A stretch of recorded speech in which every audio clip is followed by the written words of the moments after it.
আজকের ফোনটি হচ্ছে ভিভো V20 প্রো। মূলত এটা ডিসপ্লেটা আপনার ভাঙা আছে। তো এর আগেও ফোনের ডিসপ্লেটা লাগানো হয়েছিল। এই মডেলটার যে ডিসপ্লেটা হয় সেটা অ্যামোলেড ডিসপ্লে হয়, অর্থাৎ ডিসপ্লেতে ফিঙ্গারপ্রিন্ট।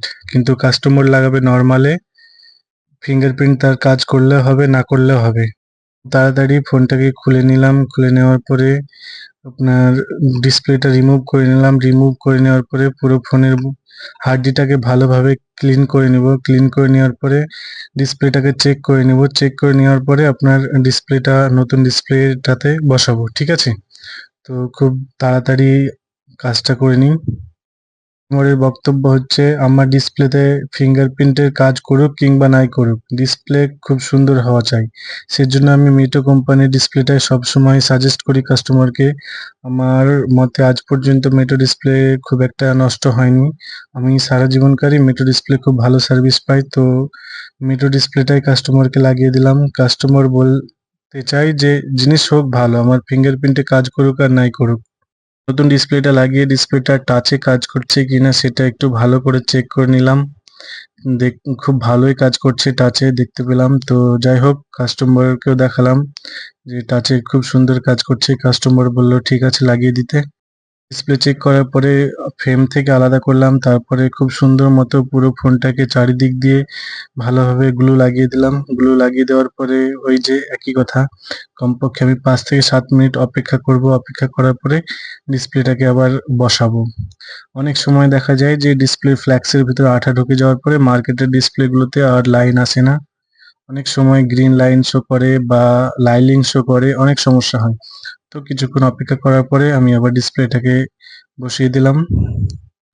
তো খুব সুন্দর ফিটিং হয়েছে। নরমালি এটা অ্যামোলেড ডিসপ্লের ফোন, কিন্তু টিএফটি ডিসপ্লে খুব ভালো সেট হয়েছে। কাস্টমার তো খুবই খুশি।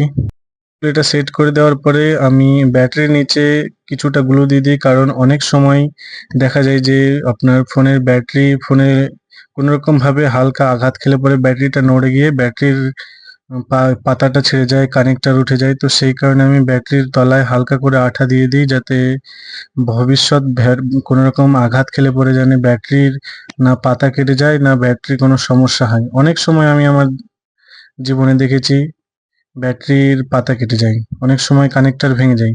তো সেই কারণে ব্যাটারির পেছনে আমি একটু আঠা দিয়ে দিই, যাতে ব্যাটারিটা কোনো রকম না নড়ে। তো ব্যাটারি বসানোর পরে পুরো ফোনটার নাটগুলো ভালোভাবে মেরে দিলাম। নাটগুলো মেরে দেওয়ার পরে পেছনকার ব্যাগটা লাগাবো এবার। তো যাই হোক, নাট মারা কমপ্লিট হয়ে গেল। তারপরে পেছনে আপনার হালকা করে গ্লু দিলাম। গ্লু দেওয়ার পরে ব্যাক সেলটা লাগিয়ে দিলাম। ব্যাক সেলটা লাগানোর আগে সিম ট্রেটা ভরে দিলাম। ব্যাক সেলটা একটু ভালোভাবে ক্লিন করে দিয়ে চারিকোলে হালকা করে আঠা দিয়ে ব্যাক সেলটা বসিয়ে দিলাম, ঠিক আছে? আমার হিসাবে যে কোনো কোম্পানির ডিসপ্লে লাগান না কেন, কমপক্ষে 2-1 বার ভালো করে চেক করে নিয়ে সে সমস্ত ডিসপ্লেগুলো বসানো উচিত। কারণ সমস্ত কোম্পানির ডিসপ্লে কম বেশি খারাপ হয়ে যায় খুব শীঘ্রই। আর এটা নরমালি অ্যামোলেড ডিসপ্লের ফোন, আমি টিএফটি ডিসপ্লে লাগাচ্ছি। এটা হালকা পাতলা আঘাতে কিংবা হালকা পাতলা চাপে ডিসপ্লে অনেক সময়ই নষ্ট হয়ে যায়। তো খুব সাবধানে আপনাকে কাজটা করতে হবে। তো যাই হোক,